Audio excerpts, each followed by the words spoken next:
Que Dieu soit honoré, glorifié, béni aussi, c'est ça l'essentiel. Donc, je vais le refaire pour la troisième fois, ceux qui ne me connaissent pas. Donc, je suis Fred, le pasteur Fred Albrecht de l'église de Marguerite.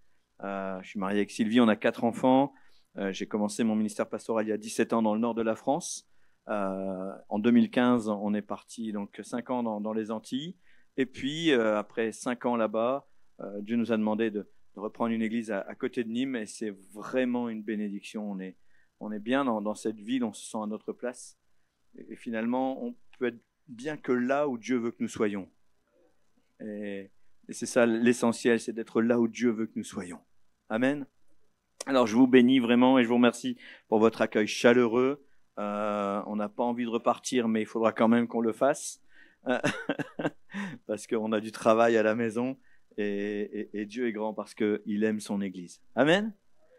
Voilà, je vais arrêter de parler de moi, on va parler de lui maintenant, parce que c'est lui qu'on est venu glorifier, c'est lui qu'on est venu honorer. Et vous savez, oui, c'est vrai, je fais partie du APM depuis 2000. Depuis 2000. Je suis dans une église du APM depuis 2000. Bon, ça fait déjà 23 ans. Et depuis 2006, donc j'ai commencé mon ministère pastoral dans cette merveilleuse union. Et ce qui est merveilleux, c'est de voir que cette union continue de grandir, de porter des fruits. Rien que pour vous dire, il y a 10 pasteurs stagiaires aujourd'hui dans notre union d'église.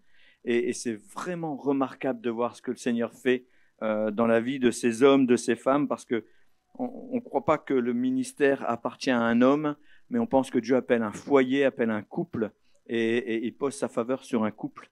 C'est vraiment important pour nous de reconnaître aussi que sans leur épouse, sans leur mari, on a des femmes pasteurs, eh bien, les serviteurs de Dieu ne sont pas grand-chose, finalement. On a besoin de la personne que Dieu a mis à nos côtés, et elle n'est pas là par hasard. Alors, 10 pasteurs stagiaires, 4 qui terminent leur formation cette année, 6 qui la démarrent, et bientôt 7, puisque j'en ai un déjà dans l'église, et il y en a un qui démarre en janvier. C'est formidable de voir cette vocation qui grandit dans le cœur des hommes et des femmes. Tant d'unions d'église courent après des hommes pour reprendre le flambeau, et c'est tellement compliqué de trouver des personnes qui se lèvent, parce que je pense que le pasteur travaille 2 heures par semaine, le dimanche matin pendant le culte, il fait sa prédication et puis voilà, c'est bon, c'est fait. Je peux vous dire que c'est un peu plus que ça. C'est en moyenne 7 jours sur 7, 365 jours un quart par an qu'on est pasteur. Quand je suis sur la plage, je suis pasteur. Quand je vais au cinéma, je suis pasteur. Et ma femme me dit toujours, parce que je fais un peu de bêtises parfois, elle me dit, mais t'imagines si la personne te voit et demain elle vient à l'église. Ben, je dis, j'assume, c'est tout. Je fais qu'à assumer. Mais pasteur, c'est tout le temps, 24 heures sur 24. Et on est vraiment encouragé à UAPM par cette dynamique, d'autant que vraiment il y a cette pénurie qui se fait ailleurs. Mais j'aimerais que vous entendiez ce matin que partout, en tout temps, toute génération, Dieu appelle. Dieu t'appelle. Dieu a quelque chose à te proposer. Il appelle aussi les femmes. Et pour de nombreuses raisons complètement farfelues, complètement masculines, le ministère féminin ont été amoindris, ont été écrasés, alors que pourtant vous avez beaucoup de choses à dire, mesdames. Et il est hors de question de continuer d'accepter cette pression des hommes qui ont peur de perdre une quelconque autorité. Il ne s'agit pas de perdre une autorité, il s'agit d'entendre la parole de Dieu.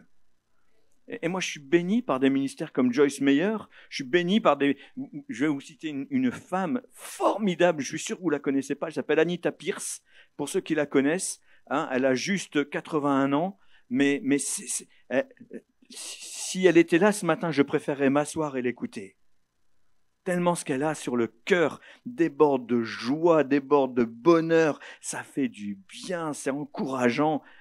Et puis en même temps, ça bouscule, ça nous motive, ça nous donne envie de nous lever. Et ça, ce sont des femmes qui font ça. Mesdames, ne vous taisez pas. Messieurs, écoutez vos femmes. Je n'ai pas dit trop fort, Après, ils vont vous dire, t'as entendu ce qu'a dit Fred? Non. Il n'y a pas de... Au ciel, il n'y aura plus ni homme ni femme. On n'est pas trop, on n'est pas assez. Quand je vois ces personnes qui se lèvent, je ne peux pas m'empêcher de me souvenir que moi-même, un jour, il a fallu que je me lève et je mesure les combats que c'était. Je mesure que d'autres avant moi se sont levés. Et gloire à Dieu, d'autres après moi se lèvent encore. Quelle grâce de voir ces choses-là. Je ne suis pas meilleur que les autres. Et quand j'ai accepté l'appel, j'avais 2 millions de questions pour Dieu encore. Et peut-être tout autant de doutes. Pas sur lui, sur moi. Parce que je me disais, mais je ne serai jamais à la hauteur. Et je suis sûr que chacun d'entre nous qui est appelé, et souvent on doute, on a envie de tout savoir à l'avance. Mais ça ne se passe pas comme ça avec Dieu. Avec Dieu, c'est step by step. Un pas à la fois. Et il suffit de regarder le nombre de personnes réellement engagées dans nos églises pour savoir que certains souffrent de ne rien faire. Oui. Certains souffrent, il y a quelque chose qui brûle en eux. Ils ont envie de faire, mais ils se retiennent parce qu'ils se disent, mais non, mais c'est pas pour moi. Alors certains sont paresseux, on est d'accord. Mais il y a aussi ceux qui sont un peu découragés par leur pasteur. T'es trop jeune. Attends un peu, t'es trop vieux maintenant. Faut passer la main. T'es trop femme. T'es trop blanc, t'es trop noir. On est toujours trop ou on n'est jamais assez. Mais avec Dieu, on est appelé. Qui qu'on soit. Au ciel, il n'y aura plus ni homme ni femme, ni grand ni petit, ni gros ni maigre, ni blanc ni noir, ni tout ce qu'on veut. Il n'y aura que des enfants de Dieu. Il n'y aura que des enfants de Dieu. Certains pasteurs encouragent leurs membres à rester bien sages sur leur chaise, mais Dieu appelle. Et je me suis penché un peu sur la parole de Dieu pour dire, est-ce que c'est justifié, Seigneur, que des hommes et des femmes restent assis en ignorant leur appel? Est-ce que le diable ne serait pas en train de se rire de nous un peu, en train de nous manipuler? Et bien évidemment, si. Si, le diable veut pas que tu te lèves, le diable veut pas que tu bouges, le diable veut que tu ignores qui tu es. Parce qu'il sait que quand tu sais qui tu es, tu deviens un véritable danger pour ce qu'il a mis en place. Je ne parle pas de son royaume. Il n'est qu'un prince. Il est le prince de ce monde. Mais nous sommes au serviteur du roi des rois. Amen. Et ça, c'est merveilleux. Alors c'est vrai, je vous encourage à garder à Dieu et puis surtout à ne pas regarder à vos incompétences. Est-ce que tu crois que tu es incompétent pour servir Dieu?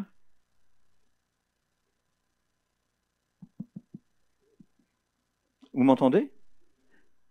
Est-ce que tu crois que tu es incompétent pour servir Dieu? Si tu n'y crois pas, tu as un problème. Moi, je suis incompétent pour servir Dieu. Je dois servir le Dieu créateur. Imagine un peu un instant, celui qui a créé l'univers tout entier. Est-ce qu'il a besoin de moi? Il n'a pas besoin de moi. Je ne suis pas compétent. Mais il a décidé de travailler avec moi.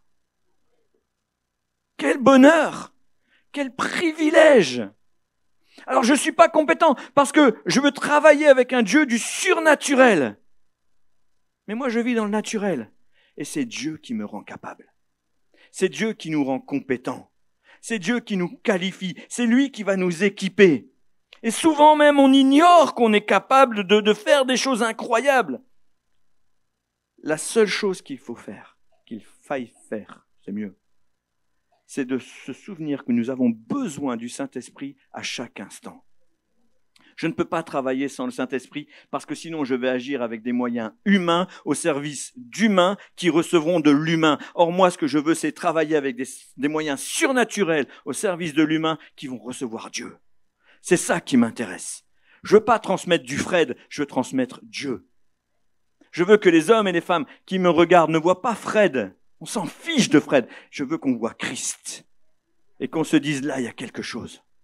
Il y a quelque chose de différent.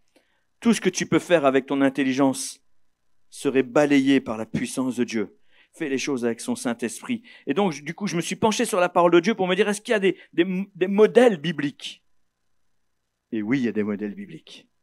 C'est ça qui est merveilleux. On va regarder ensemble l'Exode au chapitre 31. On va lire à partir du verset 1er. On va lire rapidement. Il y a 11 versets à lire. Mais je trouve cette histoire tellement... Waouh! C'est la Bible.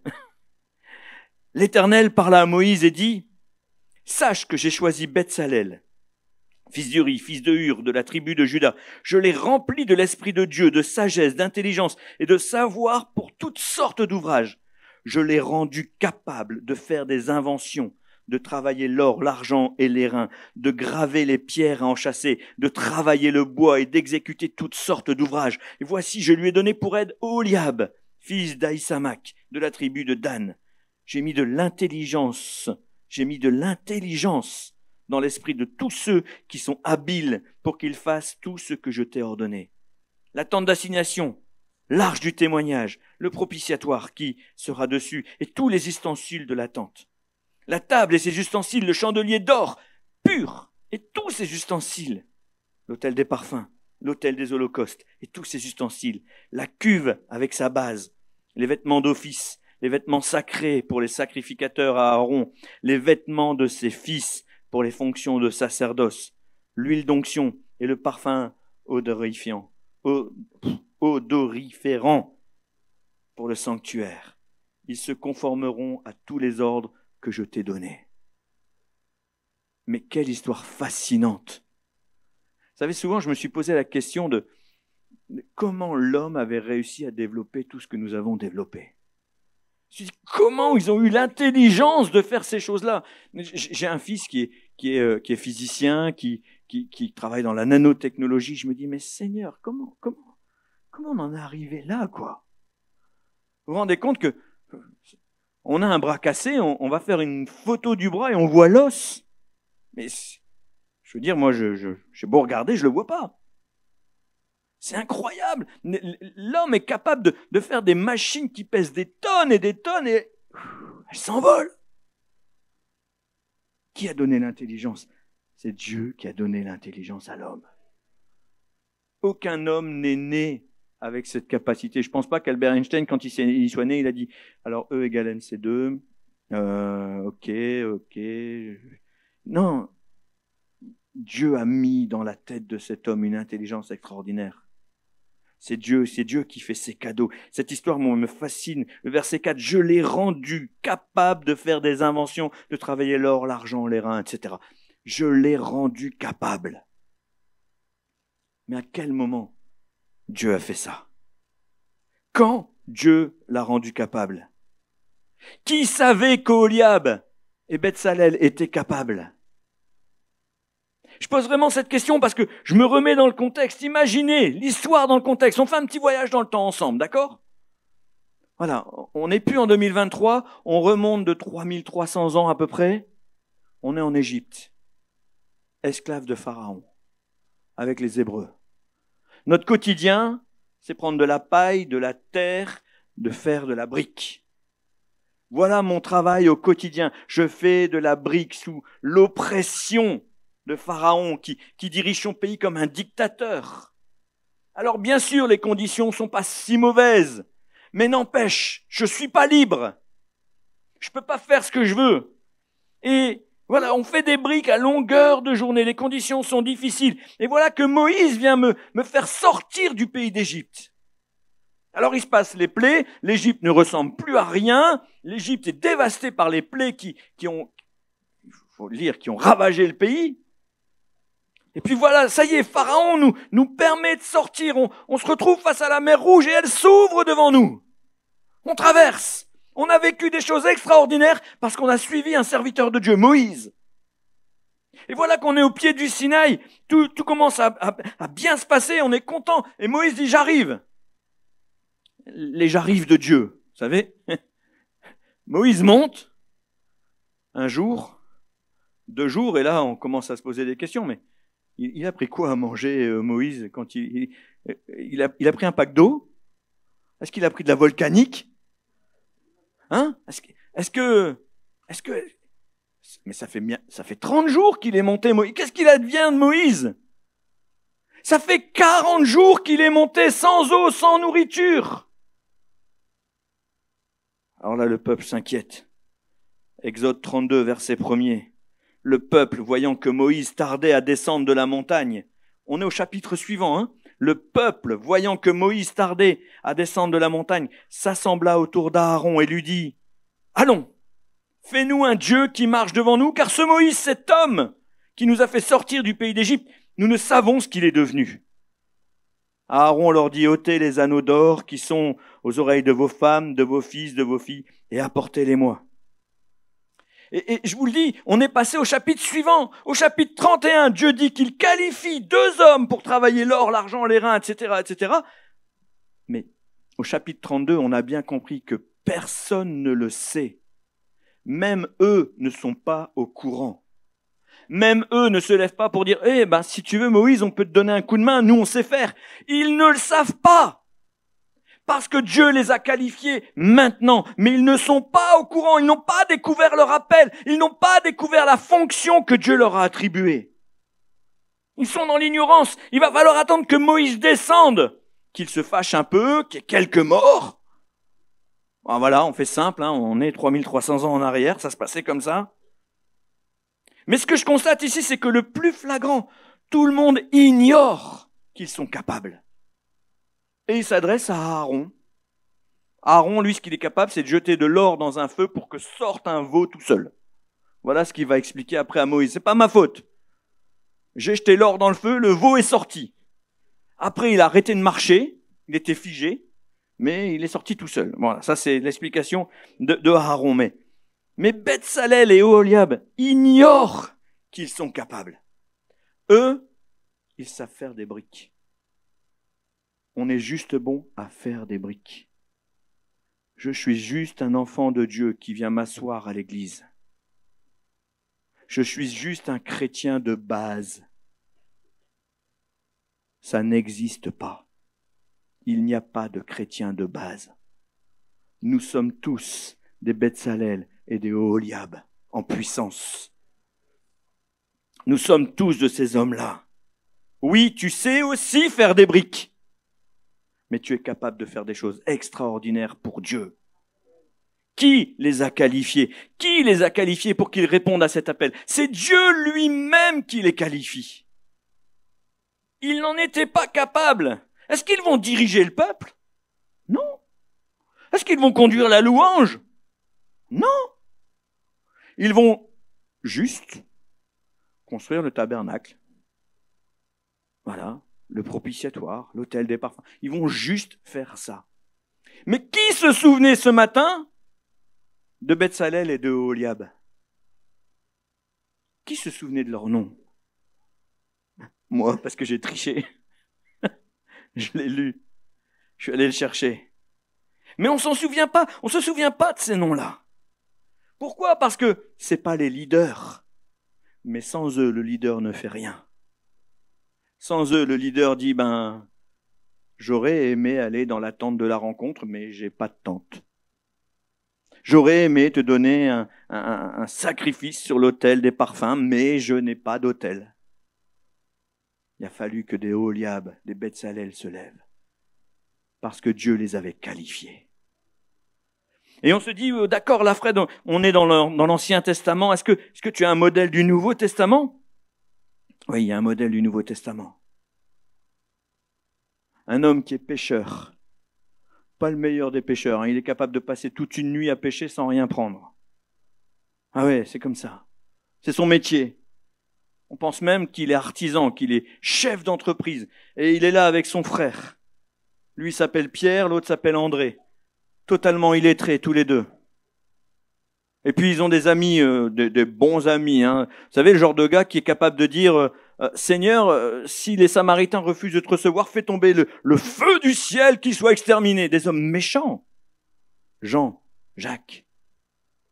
Et Dieu va les saisir. Et à partir de 11 hommes, il va changer la face du monde depuis 2000 ans. Des hommes qui n'étaient pas compétents, des hommes en qui toi et moi on n'aurait pas mis un centime. Ces hommes-là ont changé la face du monde depuis 2000 ans. Amen. Tu vas me dire c'est Jésus. Oui, c'est Jésus. On est en 2023 après Jésus-Christ. Mais c'est eux qu'il a utilisés pour le faire. Lui, au ciel, il exauce les prières. Il manipule les choses pour qu'elles soient en faveur de son royaume. Mais c'est ces hommes qui ont fait quelque chose. Et combien parmi les 11 qui restaient, combien de noms tu te souviens? Allez, cherche dans ta tête. Bon, là, j'en ai déjà cité 4. Plus que 7. Ouais. Encore 7. On arrive à 5, 6, 7, 8. Est-ce qu'on arrive au 11? On se souvient du 12e. On se souvient du 12e. Voilà, jus d'abricot, jus d'ananas. Ici, c'est facile. Ces 11 hommes, depuis 2000 ans, ont changé la face du monde parce qu'ils ont répondu à l'appel de Christ. Sans se soucier de savoir s'ils étaient capables ou pas. Dieu les rendait capables. Dieu t'a pas forcément appelé à faire des choses incroyables, remarquables. Dieu ne demande pas à tout le monde d'être pasteur. Dieu ne demande pas à tout le monde de conduire la louange. Moi, j'ai essayé de jouer des instruments de musique. J'ai compris que les instruments me détestaient et ils me supportent pas. Je connais des gens, ils mettent les mains sur un piano, ils sortent du son. C'est extraordinaire. Moi, je mets les mains sur un piano, tout le monde s'en va. Moi, je suis pianiste de l'envoi. Voilà. Mais on n'est pas tous appelés à faire des choses incroyables, mais Éphésiens 2,10 nous dit que nous sommes son ouvrage, ayant été créés en Jésus-Christ pour des bonnes œuvres que Dieu a préparées d'avance afin que nous les pratiquions. Wow, tu es l'ouvrage de Jésus. C'est tout ce que ça te fait? Je suis l'ouvrage de Jésus. Waouh! Ah ouais, amen, on peut l'applaudir. C'est lui qui t'a fabriqué. Regarde la créature merveilleuse que tu es. Est-ce que Jésus a fait quelque chose de moche? Est-ce que Jésus a fait quelque chose de nul? Est-ce que Jésus a fait quelque chose de mal? Non. C'est comme tous les gens qui disent ah, non, mais tu sais, l'église, moi l'église, plus m'en parler. Hein. Et on dit l'église parfaite n'existe pas parce qu'elle est pleine d'hommes et de femmes imparfaits. Je suis désolé, mais l'église parfaite, elle existe. Il n'y a qu'une seule église. Amen. Il n'y a qu'une seule église. Et qui fait l'église? C'est Jésus. C'est Jésus, l'église est parfaite. Est-ce que Jésus aurait fait quelque chose d'imparfait? Non, l'église est parfaite. Nous, pas trop. Mais l'église, le plan de l'église, l'idée de l'église, le principe de l'église. Waouh! Quelle merveille! Alors peut-être que tu ne sais pas encore précisément ce que tu dois faire. Peut-être tu dis, c'est vrai Fred, tout ce que tu me dis, d'accord, 11 hommes, ils ont changé la face du monde, Betsalel, Oholiab ont fait des choses incroyables, on ne les connaissait pas, mais c'est vrai, c'est eux. Mais moi, qu'est-ce que je dois faire? J'en sais rien. Et la parole de Dieu te répond. Ecclésiaste 9,10, tout ce que ta main trouve à faire, fais-le avec la force que tu as. Parce qu'il n'y a ni pensée, ni œuvre, ni science, ni sagesse dans le séjour des morts où tu vas. C'est pas au ciel que tu vas commencer à servir. Au ciel, il y aura autre chose. On sera dans la plénitude de Dieu. Je pense pas qu'on va passer notre temps dans Alléluia. Non, parce que mais on va être dans le jardin d'Éden. Au ciel, ce sera merveilleux. C'est pas là-haut que ça va commencer. C'est ici et aujourd'hui. Ah, ça motive, hein. C'est ici et aujourd'hui que ça commence. Dis-toi dans ton cœur, c'est aujourd'hui. Je veux pas sortir d'ici comme je suis rentré. Je suis rentré chrétien, je veux sortir serviteur. Je suis rentré enfant de Dieu, je veux sortir puissant enfant de Dieu. On l'a chanté, puissant est son nom. Et ça, c'est le premier pas. Et tout ça, il faut que tu le fasses sans murmure, parce que parfois, oui, la chose que tu trouves à faire, c'est pas extraordinaire, c'est peut-être même pas ragoûtant. T'as pas envie, peut-être que là, en partant, tu vas aller dans les toilettes et tu vas t'apercevoir que, ben oui, il y a un enfant qui était pas bien, il faut nettoyer. Alors quoi, tu vas aller voir Steve et tu vas dire, il y a un enfant qui a vomi dans les toilettes, alors il faut aller nettoyer. Et si tu le faisais toi? Et si tu le faisais toi? Et n'allez pas croire que je l'ai pas fait. Moi, il y a même des gens, j'étais pasteur dans notre église, mais j'ai 4 enfants, et quand je prêchais pas, quand j'étais pas engagé, j'étais à la garderie, je gardais mes enfants. Parce que je voulais aussi que mon épouse vive son culte à un moment donné. C'était important pour elle. Je lui disais, va dans la salle, moi je m'occupe de nos enfants à la garderie. C'est important. C'est mes enfants. On était 2 pour les faire. C'est mieux. On est 2 à les assumer. Il n'y a pas de petites tâches. Il n'y a pas de grandes tâches. Et je m'occupais des enfants des autres à la garderie. Tout ce que vous faites, nous dit Colossiens 3,23, faites-le de bon cœur, comme pour le Seigneur et non pour les hommes. Ça, c'est l'attitude.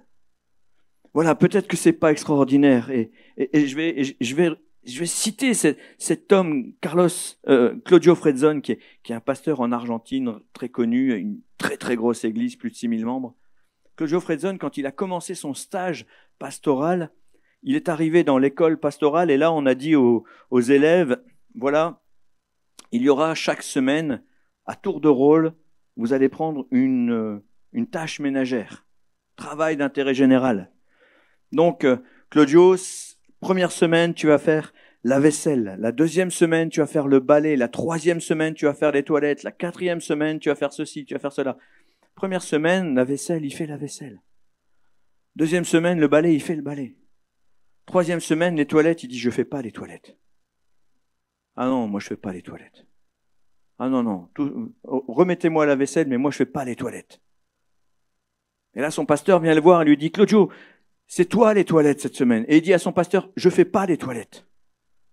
C'est trop, non, ça c'est trop. Je veux bien faire la vaisselle, le balai, mais pas les toilettes. Son pasteur lui dit, c'est pas grave. Et Claudio Fredzon est dans sa chambre, et puis il se dit, ah, c'est l'heure de faire les toilettes, mais si jamais on fait pas, qu'est-ce que ça va donner? Alors, il se lève, il va dans le couloir, il arrive au niveau des toilettes, et il entend qu'on fait des toilettes. Il dit, alléluia, j'ai pas fait des toilettes, et quelqu'un est en train de le faire, c'est génial. Et il se dit, mais c'est quoi? C'est une femme de ménage? Il ouvre la porte et il voit son pasteur qui nettoie les toilettes. Et là, il a honte. Il se dit, lui, cet homme de Dieu, est en train de faire les toilettes à ma place.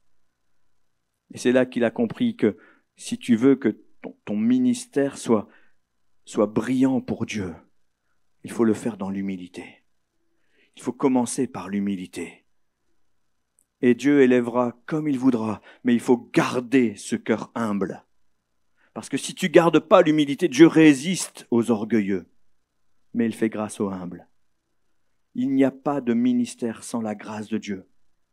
Sans Christ, tu n'es rien. Jésus dit, sans moi, vous ne pouvez rien faire. Jean 15, 5. Je suis le cep, vous êtes le sarment. Ces choses paraissent simples, mais Jésus le dit dans Luc 16, si quelqu'un est fidèle dans les petites choses, on peut lui faire confiance pour ce qui est important.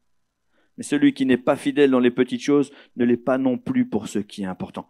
Ça paraît vraiment simple, le b.a.-ba. Et pourtant, il y a un écart énorme entre la théorie et la pratique. On est tous capables de comprendre ces choses, mais les mettre en application, là, ça commence à être compliqué. Ah, s'il faut faire tout ça pour te servir, Dieu. Alors, par peur, par doute, par paresse parfois, faut le dire, beaucoup restent les spectateurs de la vie de l'Église. Alors moi, j'ai inventé un nouveau terme, l'Église de Marguerite. Je leur dis, ne soyez pas spectateurs, soyez spectateurs. Soyez spectateurs de la vie de l'Église. Observez la gloire de Dieu, mais prenez part. Soyez partie prenante. Soyez des spectateurs. Le problème, c'est que quand on va arriver au ciel, on ne pourra pas dire à Dieu, « Ah, tu sais, j'ai douté, j'ai eu peur, j'étais pas capable. Je pense vraiment que c'était pas pour moi. J'ai cru ce qu'on a dit de moi. On a dit, t'es trop, t'es pas assez, t'es pas... Et moi j'ai cru, Seigneur, c'est pas ma faute. » Regardons ce que dit Jésus dans Matthieu au chapitre 25, à partir du verset 24 jusqu'au verset 27. Vous connaissez toute cette histoire. C'est la parabole des talents. Et on arrive sur le dernier. Vous savez, celui qui a reçu un denier. Je vous ai épargné les premiers, les modèles. Hein.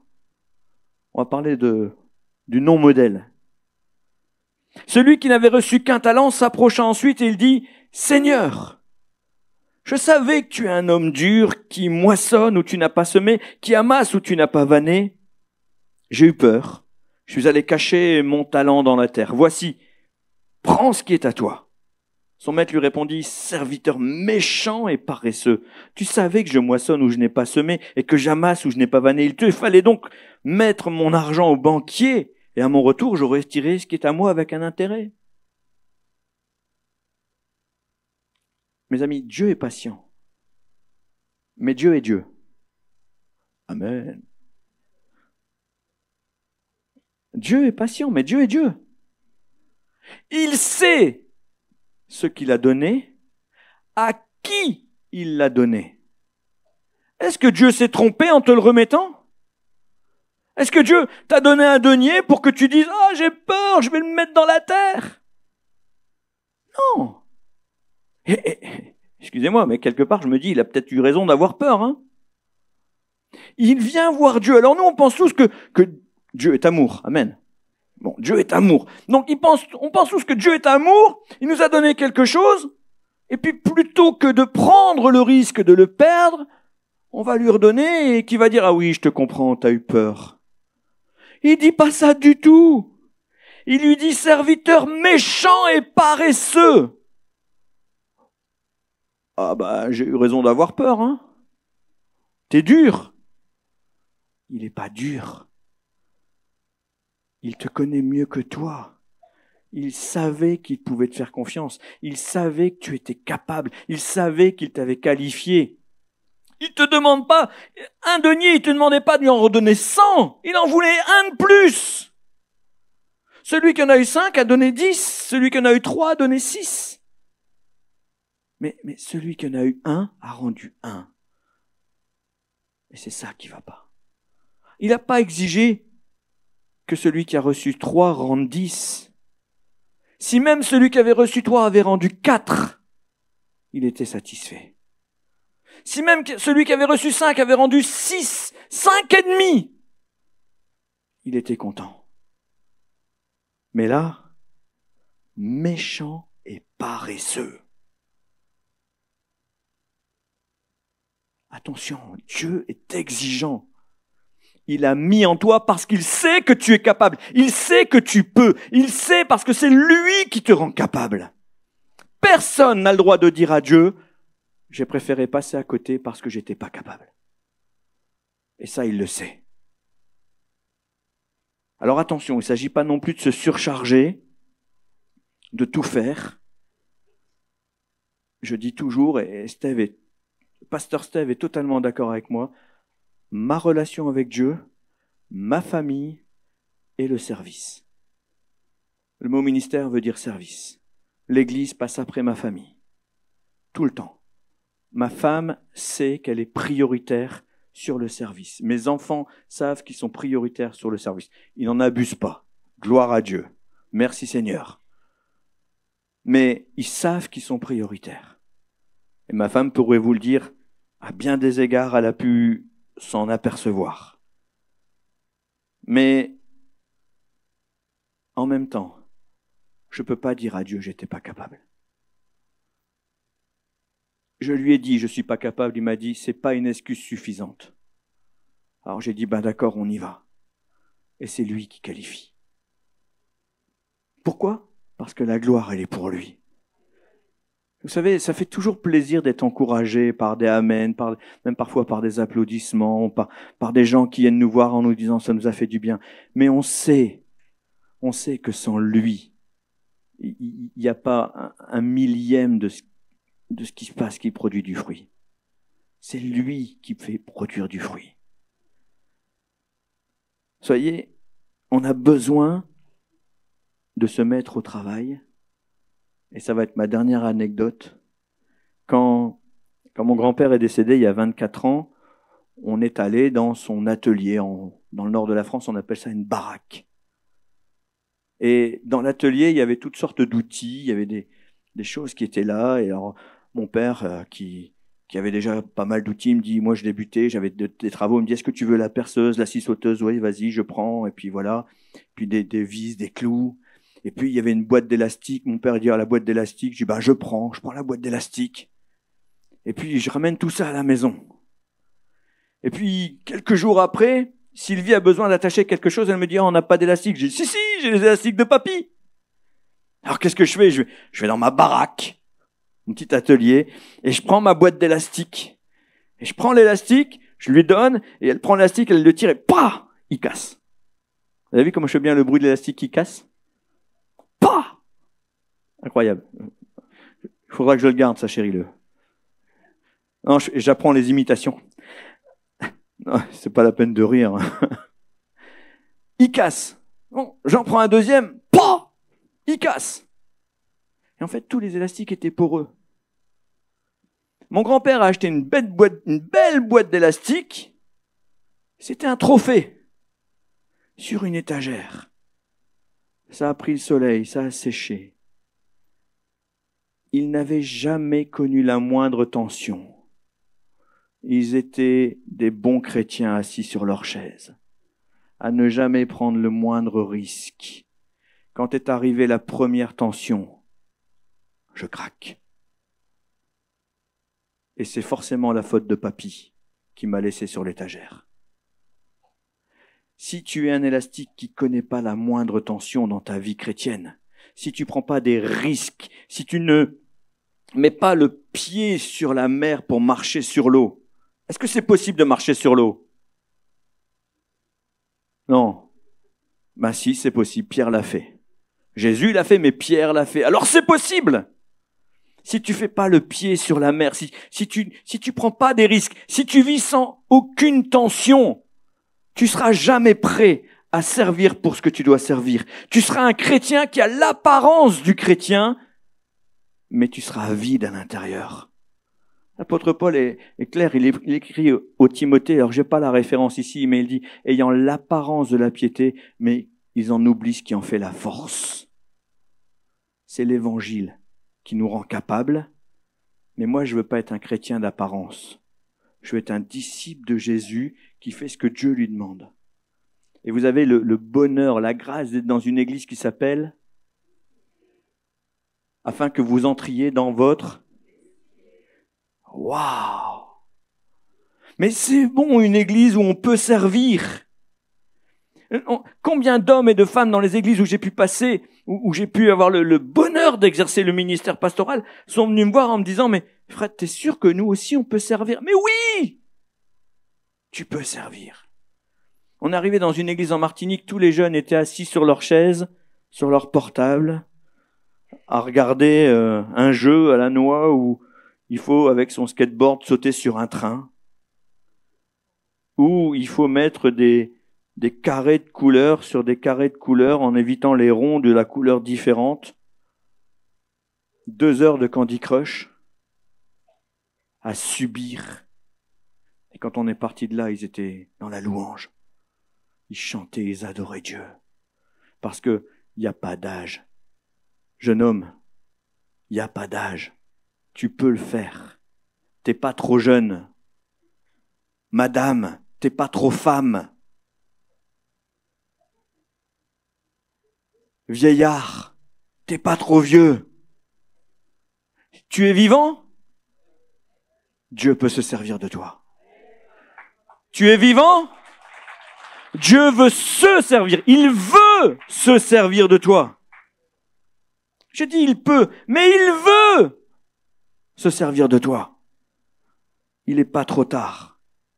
Ne soyons pas des élastiques sur notre étagère, comme neufs, mais ayant l'apparence d'être finalement ce qu'on n'est pas. N'ayons pas l'apparence, mais soyons. Que les gens oublient qui je suis, se souviennent de Jésus. Se souvient qu'il y a environ 2000 ans, Dieu a équipé des disciples afin qu'ils annoncent la bonne nouvelle. Quand il s'agit de servir, Dieu t'équipe. Dieu te donne tout ce qu'il faut. Et j'aimerais juste qu'on puisse terminer par la prière en disant à Dieu, d'accord, tu m'as équipé. Tu m'as donné. Personne n'a été épargné par ce que Dieu a donné. Tout le monde a reçu. Mais disons à Dieu, tu m'as équipé. Montre-moi mon équipement, afin que je puisse entrer dans ces choses que tu me demandes de faire. Est-ce qu'on peut prier ensemble ce matin? Est-ce que vous pouvez simplement vous lever en disant à Dieu, montre-moi. Montre-moi encore. Je ne veux pas me contenter d'être qui je suis, je veux devenir qui tu veux que je sois. Amen. Père éternel, ô Dieu de gloire, quelle grâce merveilleuse de te connaître, toi qui as créé l'univers, le ciel, la terre et tout ce qu'elle renferme. Seigneur, toi qui m'as même façonné dans le ventre de ma mère. Quand tu me faisais, tu avais des projets pour moi, des projets merveilleux, projets de paix et non de malheur, afin de me donner un avenir et une espérance. Seigneur, tu as transformé ma vie en te présentant à moi. Moi qui n'étais rien, moi qui étais insignifiant. Et voilà que tu me dis maintenant, viens, travaille avec moi.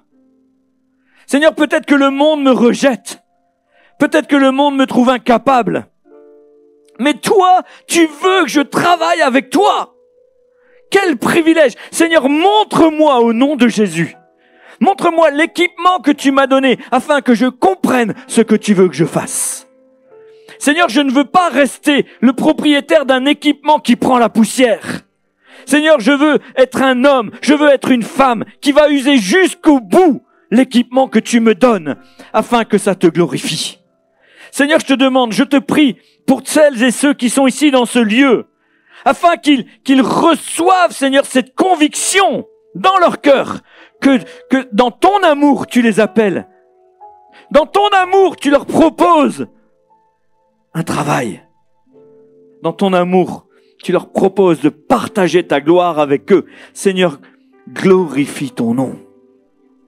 Seigneur, ne permets à personne de se poser et de te dire au moment de te rencontrer, j'ai eu peur. Je refuse ça dans la vie de ces hommes et de ces femmes ici ce matin. Seigneur, je veux qu'ils soient des hommes et des femmes qui portent des fruits en abondance. 1 100, 1 1000, 1 10 000. Seigneur, au nom de Jésus, manifeste ta grâce. Manifeste ta grâce. Coule, que des fleuves d'eau vive jaillissent de leur sein. Amen. Juste un dernier passage. Seigneur, me mettez à cœur de vous partager ce dernier verset dans Jean chapitre 17, le verset 10. Jésus parle avec Dieu, c'est la prière sacerdotale. Il prie. Et alors qu'il prie, il dit à Dieu, voilà Seigneur, tout ce qui est à toi est à moi. Et tout ce qui est à moi est à toi. Et je suis glorifié en eux. Si vous lisez bien, il va dire, je te prie pas seulement pour ceux que tu m'as donnés, mais pour tous ceux qui croiront. Il prie pour toi, il prie pour moi aujourd'hui. Tout ce qui est à toi est à moi, tout ce qui est à moi est à toi, et je suis glorifié en eux. Mes amis, vous vivez sur une île paradisiaque, magnifique, merveilleuse. Oui ou non? C'est vraiment un bel endroit. Eh bien, c'est pas ça qui doit glorifier Dieu. Dieu a décidé qu'il se glorifiait en toi. Wow. Est-ce que tu acceptes de porter la gloire de Christ? Est-ce que tu l'as porté jusqu'à présent? Si ce n'est pas le cas, il est temps de changer. Tu es porteur de la gloire de Christ. Sois glorieux pour Jésus. Amen. Merci d'avoir suivi ce message. J'espère que ce message a fortifié votre foi. Merci également pour tous ceux et celles qui nous soutiennent au travers de votre générosité. Vous avez en bas de votre écran un QR code qui vous conduira vers une page qui s'intitule jeveusbénir.com. Merci de nous aider à propager sa parole. D'ailleurs, si ce message a fortifié votre foi et que vous connaissez quelqu'un de votre entourage qui aurait besoin de l'entendre, n'hésitez pas à lui partager ce message. Aussi, je vous encourage, si vous le souhaitez, à vous abonner à notre chaîne YouTube. Nous avons des messages nouveaux chaque semaine. Nous sommes aussi présents sur d'autres médias dont vous aurez donc les liens dans la description ci-dessous. En tout cas, merci de nous avoir suivis. Soyez bénis.